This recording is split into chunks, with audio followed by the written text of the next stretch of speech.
সবুজের পতাকা পথ পথ করে উঠবে, আমাদের হৃৎপিণ্ড, আমাদের কলেজে, আমাদের পরিচিতি যারা চায়নি তাদেরকে সিলের মাধ্যমে পরাজিত করেছে। এই ধারাবাহিকতা আগামী দিনে অব্যাহত থাকবে। বাংলাদেশের শাসনের দায়িত্বভার কাঁধে নিবে বাংলাদেশের স্বাধীনতার সপক্ষে শক্তিরা, যারা বাংলাদেশকে সৃষ্টি করেছে, বাংলাদেশের স্বাধীনতার সার্বভৌমত্ব অর্জন করেছে, যারা অর্জন করেছে একসঙ্গে রক্তের বিনিময়ে লাল সবুজের পতাকা, তারা বাংলাদেশ শাসন করার অধিকার রাখে। যারা বাংলাদেশ চায়নি, বাংলাদেশের পতাকা চায়নি, তারা বাংলাদেশ শাসন করার কোনো অধিকার আছেন। সেখান থেকে আমাকে সহযোগিতা করে বিজয়ী করেছেন। দায়িত্ব পালন করার ক্ষেত্রে সমপরিমাণ সহযোগিতা করতে হবে। কি করবেন তো নাকি? করতে হবে। আর আমি আপনাদের আশ্বস্ত করতে চাই, আমার নির্বাচনী বৈতরণী পাড়ি দেওয়ার ক্ষেত্রে, আমার বিপদে আপদে, দুর্দিনে দুঃসময় আপনজনের মতো, বন্ধুর মতো যেভাবে পাশে ছিলেন, আগামী দিনে আমি আপনজনের মতো, বন্ধুর মতো আপনাদের পাশে থাকবো। জাতীয় সংসদ নির্বাচনে আমি মনে করি আমি এমপি নির্বাচিত হই নাই, গুদাসপুর বড়াই গ্রামের মানুষের সেবক হিসাবে, গুদাসপুর বড়াই গ্রামের মানুষ আমাকে সেবক হিসাবে নিযুক্ত করেছেন। আমি আপনাদের সেবা করতে চাই। কখন কোন সময় চলন্ত পথে পথ চলতে গিয়ে ভুল ভ্রান্তি ত্রুটি বিচ্যুতি যদি হয়, পাশে এসে হিতোপদেশ বুদ্ধি পরামর্শ দিবেন, এমপি মহোদয় এটা না করে এটা করেন। আমি আপনাদের হিতোপদেশ পরামর্শ মাথায় তুলে নিয়ে আগামী দিনে পথ চলতে চাই। তো আজকে এই আলোকিত অনুষ্ঠানে আমরা যে উদ্দেশ্য নিয়ে এখানে এসেছি, সরকার আপনাদের সহযোগিতা প্রসারিত করেছে। এই তো পবিত্র মাহে রমজান, সিয়াম সাধনের মাস রমজান, তাকওয়ার মাস রমজান, আত্মশুদ্ধির মাস রমজান, আর গোনা মাপের মাস রমজান। আমরা এখানে যারা আছি সবাই তো রোজাদার নাকি? রোজা নেই এমন কোন মানুষ কি আছে? আমার মনে হয় নাই, থাকা উচিত হবে না।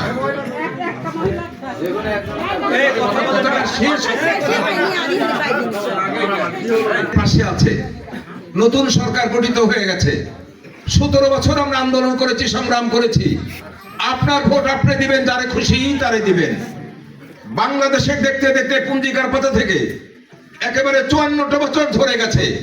54 বছরে যতগুলো নির্বাচন হয়েছে, প্রত্যেকটা নির্বাচন নিয়ে বিতর্ক সৃষ্টি হয়েছে।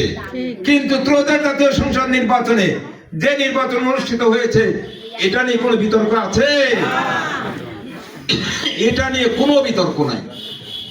আবার যতগুলো বিগত দিনে আমরা নির্বাচন দেখেছি, প্রত্যেকটা নির্বাচনে রক্তক্ষয়ী হয়েছে, জীবন নাশ হয়েছে।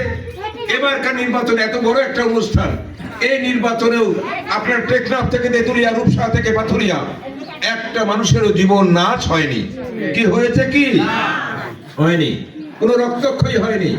নির্বাচন সুন্দর সুশৃঙ্খল পরিবেশে অনুষ্ঠিত হয়েছে। নির্বাচন যে সুন্দর সুশৃঙ্খল পরিবেশে অনুষ্ঠিত করা যায়, অন্তর্বর্তীকালীন সরকার এটা প্রমাণ করে দিয়েছে। আবার জনগণও আমরা সহযোগিতা প্রসারিত না করলে গুটি কয়েক প্রশাসনকে এত বড় নির্বাচন করতে পারতো না। আপনারা সহযোগিতা করেছেন। আগামী দিনে আমাদের পাওনা, আমাদের প্রাপ্যতাই একটাই, আপনার ভোট আপনি দিবেন, যারে খুশি তারে দিবেন। যারা যারা ভোট দিতে আসেনি এই নির্বাচনে, তাদের ভোট কিন্তু অন্য কেউ দেওয়ার সুযোগ পায় নাই। পেয়েছে কি? তাদের ভোট ওইভাবেই ঝুলন্ত অবস্থায় আছে। যারা ভোট দিতে এসেছে, যার ভোট সেই প্রদান করতে পেরেছে।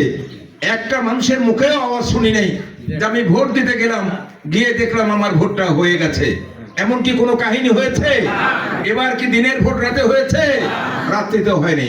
আগামী দিনেও বাংলাদেশের জমিনে এইভাবেই নির্বাচন অনুষ্ঠিত হবে, এটা আমাদের আশা, এটা আমাদের প্রত্যাশা। কারণ 30 লক্ষ শহীদের রক্তের বিনিময়ে বাংলাদেশ স্বাধীন হয়েছে।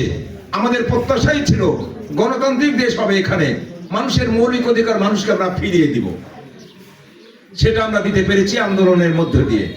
গণতন্ত্রের শুভ সূচনা উন্মোচিত হয়ে গেছে ত্রয়োদশ জাতীয় সংসদ নির্বাচনের মধ্যে দিয়ে। আমি আপনাদের কাছে উদাত্ত আহ্বান জানাই, আপনারা কার্ডধারী, আপনারা হকদার, আপনারা পাওনাদার। এখানে আপনাদের ন্যায্য পাওনা নিতে এসেছেন। কোনো চেয়ারম্যান সাহেব, কোনো মেম্বার সাহেব আপনাদের প্রতি কোনো দয়া দেখাবে না। কি দয়া করে দিয়েছে? দয়া করে দেয় নাই। এটা চেয়ারম্যান সাহেবের সম্পদ নয়, এটা মেম্বার সাহেবেরও সম্পদ নয়। এ পণ্য সামগ্রী হচ্ছে বাংলাদেশ সরকারের। এটার হকদার হচ্ছে আপনারা। একেবারে পঙ্খনা রূপে বুঝে নেবেন, 30 কেজি চাউল 30 কেজি নেবেন, 29 কেজি নেবেন না। কি কথা ঠিক আছে? ওইভাবে নেবেন। এবং পৃথিবীর কিছু সংযোজন করা হয়েছে। আগে তেল গাউলার চাউল ছিল মনে হয় না, আর এবার ছোলাটা বোধহয় সংযোজন হয়ে গেছে। 5টা আইটেম হয়েছে, ছোলা এবং চিনি বোধহয় সংযোজন হয়ে গেছে। আপনারা একবারে ওজন এবং সংখ্যা দেখে নেবেন। চেয়ারম্যান মহোদয় এবং ইউনিয়ন পরিষদের যারা দায়িত্বে আছেন, ইউপি সদস্য, তেনাদেরও দৃষ্টি আকর্ষণ করি, এখানে সম্মানিত করে আপনাদের ইউনিয়ন পরিষদে নিয়ে এসেছে।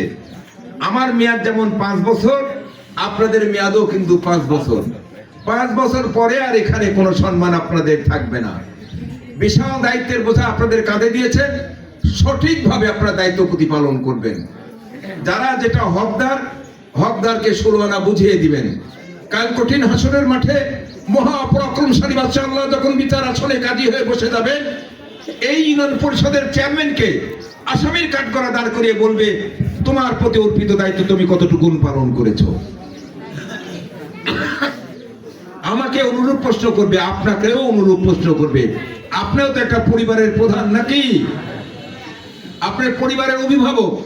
আপনার পরিবার পরিচালনার ক্ষেত্রে আপনি কতটুকু দায়িত্ব পালন করেছেন সে সম্পর্কে আপনাকে জিজ্ঞাসা করা হবে। ইউনিয়ন পরিষদের সদস্যবৃন্দ এখানে আছেন, আপনাদেরকে কিন্তু এই প্রশ্নের সম্মুখীন করবে। বাংলাদেশ সরকার যদি আপনাদের ছাড় দেয়, পৃথিবীর সরকার কিন্তু আপনাকে ছাড় দিবে না।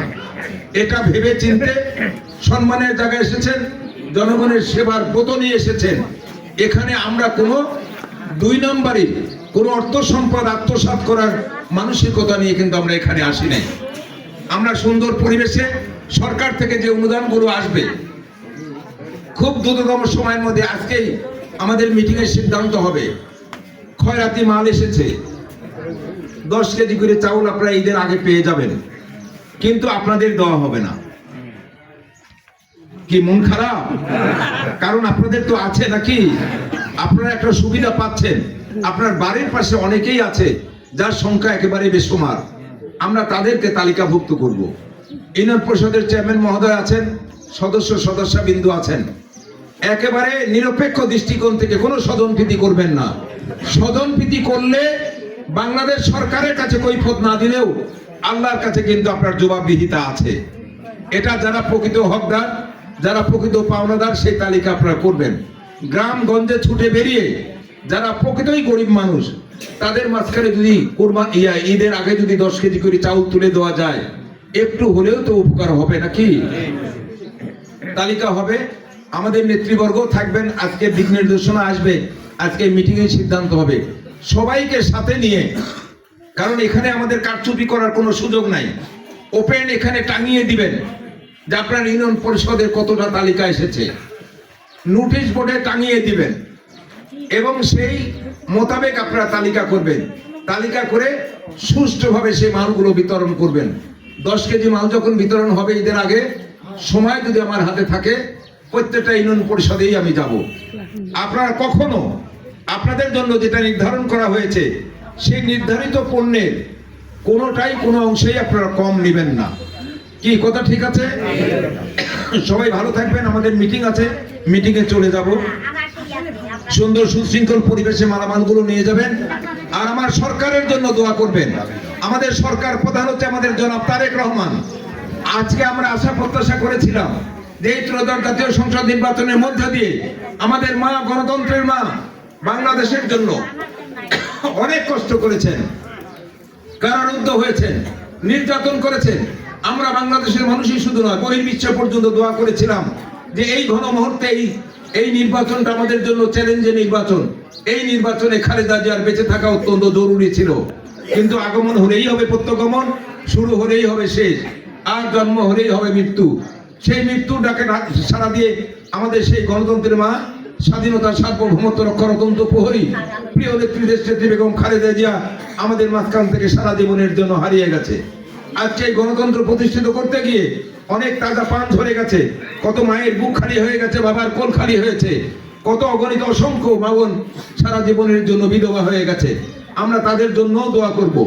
আমাদের প্রয়াত নেতা, স্বাধীনতার ঘোষক শহীদ প্রেসিডেন্ট জিয়াউর রহমান আমাদের মাঝখান থেকে একটা দল, একটা সংগঠন রেখে, যে সংগঠন মানুষের সেবায় রত আছে, গণতান্ত্রিক একটা দল, বাংলাদেশ জাতীয়তাবাদী দল, সেই দলকে আমাদের উপহার দিয়েছে, যে দলের সদস্য হয়ে আমরা নিজেকে অহংকার এবং গর্ববোধ করি।